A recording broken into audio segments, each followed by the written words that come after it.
সকাল সকাল ঘুমটা ভেঙে গেল। এত সকাল মনে হয় বৌমা ওঠেনি। যাই, এই সুযোগ, গিয়ে কটা কথা শুনিয়ে আসি।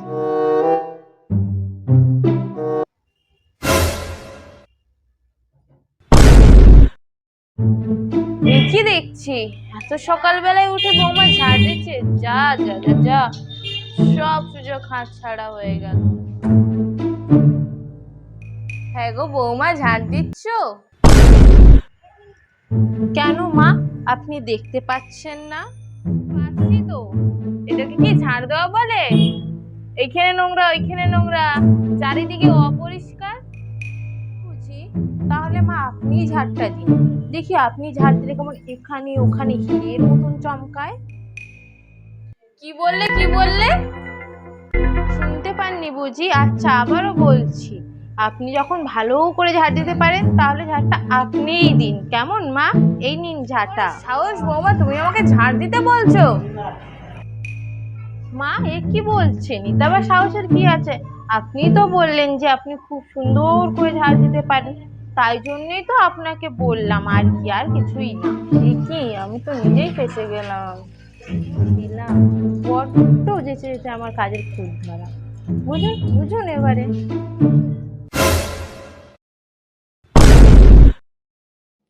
কি ভাবছেন? বুঝেছি, ঝাড় দিতে পারবেন না, তাই তো? আমি জানি তো আপনি ঝাড় দিতে পারবেন না। যান যান, আমার কাজের সময় খুঁতখুত করবেন না তো, কাজ করতে দিন। আমাকে উল্টে জবাব দেওয়া বৌমা? দাঁড়াও, তোমাকে মজা দেখাচ্ছি। জবা, এই জবা। হ্যাঁ, কে? ও মা গো মা, ফুটিয়েছে। আর সূর্যি কোন দিক থেকে উঠেছে যে তুই আমার বাড়ি? যেদিক থেকে উঠে সেই দিক থেকেই উঠেছে। তবে কি আজকের পথ ভুলে আমার বাড়ি আসলি? তাই ভাব, তাই ভাব। আমি তো নয় পথ ভুলে চলে এসেছি, তুই তো পথ ভুলেও আমার বাড়ির দিকে যাস না রে। কি করে যাই বল?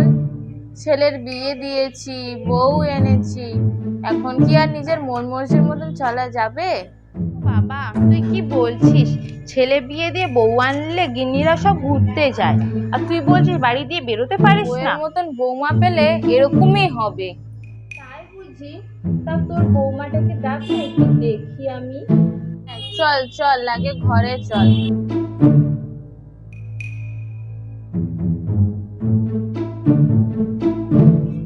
আর বলিস না, তোর বাড়ি আসবো আসবার আশাই হয় না, এ কাজ ও কাজ জন্য আশাই হয় না একদম। আজকে কোনো কাজ না করে ডাইরেক্ট তোর বাড়িতে এসেছি। বেশ বেশ, ভালো করেছিস। বৌমাকে এবার একটু দেখি।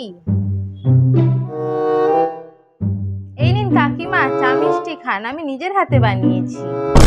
এই তো ডাকতে না ডাকতে হাজির হয়ে গেছে দেখছি। ও মা, কি লক্ষ্মী রে তোর বৌমা, বলার আগে চা জলখাবার এনে দিয়েছে আমাদের জন্য। এতে লক্ষ্মীর কি দেখলি রে তুই? শুনতে পেয়েছে মনে হয় ওই ঘর থেকে তুই সকাল সকাল বেরিয়েছিস, তাই তোর জন্য জলখাবার নিয়ে এসছে। আমি নাই শুনে জানিয়েছি, আপনি তো শুনেও বসে রয়েছেন। না, আমি ভাবছিলাম এই চা বানাতে যাব। বাদ দে তো, চা খা।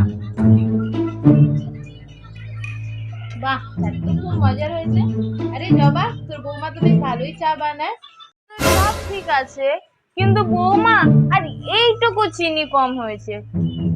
মা, প্রত্যেকবার মতন কিছু না কিছু কম হবে, তাই এবার থেকে আপনিই চা বানাবেন, কেন কি আপনি ঠিকঠাক চা বানাতে পারেন। দেখো পুটির সামনে কিরকম মুখে মুখে তর্ক করছে। মা, কি হলো আপনার? এরকম বললেই হয়? চা বানাতে বানাতেই তো শিখবে। মা, আমার মনে হয় না আমি আপনার সংসারে থাকলে কোনোদিন ঠিকঠাক কাজ শিখবো। বাপরে বাপ, আমার সাথে এত চাপা! আমার ছেলে আসুক, তারপর তোমাকে মজা দেখাচ্ছি।